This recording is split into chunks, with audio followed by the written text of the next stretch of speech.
कि इंडिया ने अपना 100 ton gold, 100 ton gold UK से वापस लाने का फैसला कर लिया है। आप कहेंगे इतना बहुत सारा गोल्ड, इंडिया का ये गोल्ड यूके में क्या कर रहा था, इंग्लैंड में क्या कर रहा था, क्या उनको उधार दे रखा था या क्या था? लाए हैं किश्ती निकाल कर हम तूफान से, मेरे बच्चों रखना इस मुल्क को संभाल के।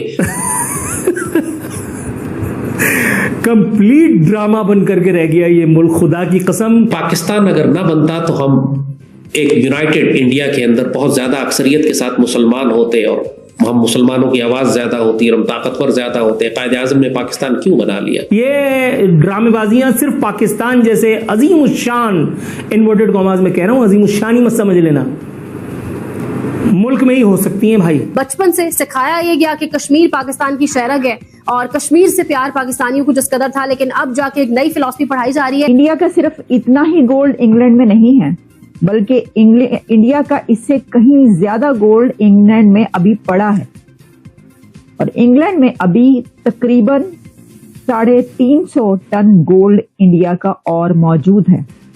और ये गोल्ड, भारत का ये गोल्ड इंग्लैंड के बैंक में मौजूद है एक डिपॉजिट की तरीके से। ऐसा क्यों है? तो देखिए 1991 में ये किया गया था कि उस वक्त सिक्योरिटी के प्रॉब्लम्स थे और बहुत सारे ऐसे प्रॉब्लम्स आए 1991 में भारत में कि उन्होंने, उस वक्त की हुकूमत ने अपना गोल्ड इंग्लैंड के बैंक में रिजर्व के तौर पर या डिपॉजिट के तौर पर रखने का फैसला किया।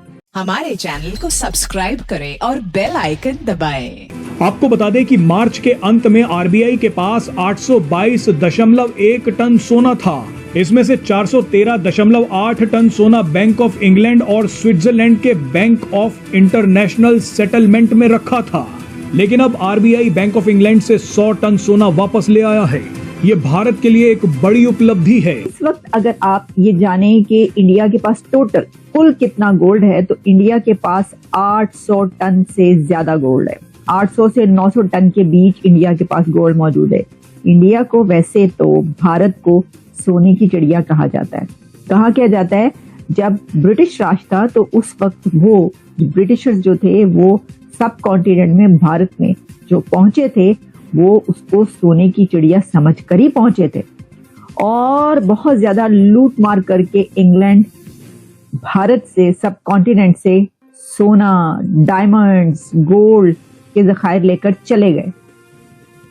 लेकिन अब वही भारत अपना 100 टन गोल्ड वापस इंग्लैंड से लेकर आ रहा है। लेकिन ये वो गोल्ड नहीं है कि जो वो चुरा कर लेकर गए, ये वो गोल्ड है जो कि भारत का ही गोल्ड है।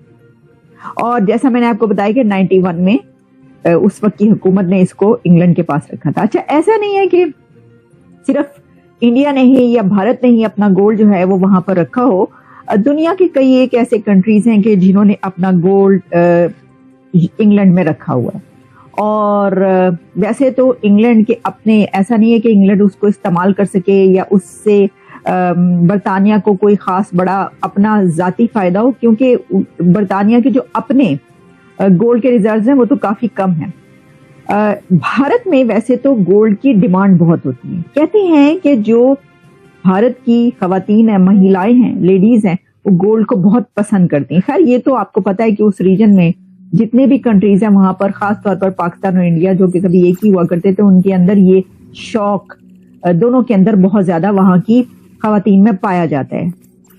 वहां की फीमेल्स गोल्ड पहनना बहुत पसंद करती हैं। और आप जानते, बल्कि अभी इसकी एक मिसाल ये है कि अभी जो मुकेश अंबानी हैं, उनके बेटे की एक और प्री वेडिंग सेलिब्रेशन है। ये सेकंड प्री वेडिंग सेलिब्रेशन उनकी होने जा रही है, जो कि एक क्रूज पर होगी। और उसके लिए जो इंतजाम किए गए हैं और उस शादी में जितना गोल्ड इस्तेमाल हो रहा है, तो आंखें चकाचौंध हो जाती हैं वो गोल्ड देखकर। बहुत से लोग आज ये इतराज करते कि पाकिस्तान अगर ना बनता तो हम एक यूनाइटेड इंडिया के अंदर बहुत ज्यादा अक्सरियत के साथ मुसलमान होते और हम मुसलमानों की आवाज ज्यादा होती और हम ताकतवर ज्यादा होते। कायदे आजम ने पाकिस्तान क्यों बना लिया? एक बात नोट करें कि अगर पाकिस्तान न बनता तो 1947 में ही अखंड भारत कायम हो जाता। बर्मा से लेकर अफगानिस्तान तक एक हिंदू रियासत होती, इससे कोई फर्क नहीं पड़ता कि भारत में मुसलमान इकट्ठे रहते, 22% होते, जो कि तादाद 22% थी हमारी, 80% तो हिंदू थे हमारे ऊपर। अगर अखंड भारत में रहते तो आप सोचें होता क्या कि जो हिंदू रियासत की सरहदें हैं वो अफगानिस्तान और ईरान के साथ और मुसलमान दुनिया से जुड़ी हुई होती, और फिर उसके जो असरात होते, जो अखंड भारत जो फैलना शुरू करता, वो पूरी मुसलमान दुनिया को हड़प करना शुरू कर देता। ये पाकिस्तान जो एक किले की हैसियत से बीच में खड़ा हुआ है, ये असल में पूरी मुसलमान दुनिया के मशरकी महाज की हिफाजत कर रहा है।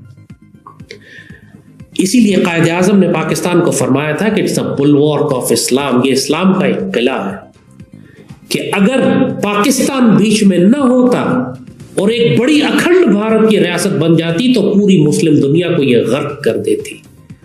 और आज आप ये सारी हिकमतें अपनी आंखों से देख रहे हैं कि पाकिस्तान ने चूंकि अपना रोल उस तरह अदा नहीं किया जैसे हमें करना चाहिए था, उसके बावजूद ये हिंदू फैल फैल कर पूरे मशरक़ वस्ता में फैलना शुरू हो गए। मुसलमान रियासतों को नजरियाती तौर पर मुशरिक बना रहे हैं। पूरे खलीज में और सऊदी अरब में आप देख रहे हैं कि हिंदू बुत परस्ती के मंदिर कायम होना शुरू हो गए।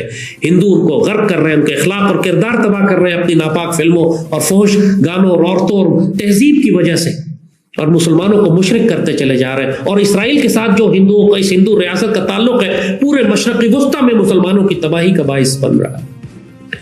लेकिन अगर पाकिस्तान बीच में होता ही नहीं और ये अखंड भारत होता तो सोचें तब कितनी बड़ी तबाही बर्पा होती। ये तो पाकिस्तान है जिसने एक बंद बांधा हुआ है इस हिंदुत्व के सामने। तो अब इसके अंदर जो कुछ और डिटेल्स आप जानना चाहें कि क्या वजह है, तो देखिए भारत ने ये फैसला किया है, उनकी हुकूमत ने फैसला कर लिया है, इसका फायदा क्या है कि वो क्यों ला रहे हैं वापस। तो इससे एक तो ये कि आपकी स्ट्रेंथ का पता चलता है, किसी कंट्री की स्ट्रेंथ का पता चलता है, और इस स्ट्रेंथ का पता चलता है कि हमारे पास सिक्योरिटी है, हम इसको अपने पास रख सकते हैं। सबसे बड़ी बात तो ये होगी ना कि भाई हमें ट्रस्ट है अपने कंट्री पर और अपने बैंक पर, जहां पर हमने ये रिजर्व रखना है, रिजर्व बैंक ऑफ इंडिया, हमें उस पर ट्रस्ट है, वो उसको रख सकते हैं, आप हमारा गोल्ड वापस कर दीजिए।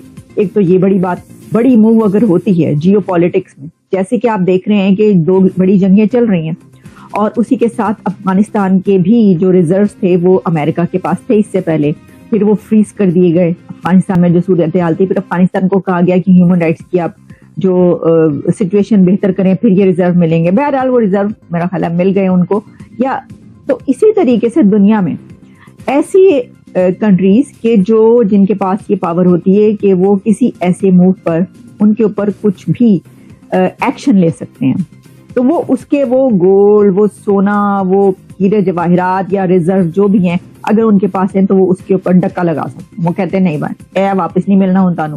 आपको पहले ये बात माननी पड़ेगी, आपने जो एक्शन किया है, आपका एक्शन ये दुरुस्त नहीं है, जो कि आपने जियो पॉलिटिक्स में ये कर डाला है, तो हम आपका ये चीज वापस नहीं करेंगे, ठीक है ना। तो ऐसी सिचुएशन में जो कंट्रीज है वो फंस जाते हैं। तो उन्होंने कहा कि नहीं, हमें नहीं जरूरत ऐसी जो जियो पॉलिटिक्स होने जा रही है, भारत तो उसकी बड़ी गहरी नजर से उसको देख रहा है ना। तो वो कह रहा है कि भाई हम अपना गोल्ड जो है हम अपने पास रखेंगे। तो ये भी एक बड़ी वजह इसके अंदर हो सकती है। हमारे चैनल को सब्सक्राइब करें और बेल आइकन दबाएं।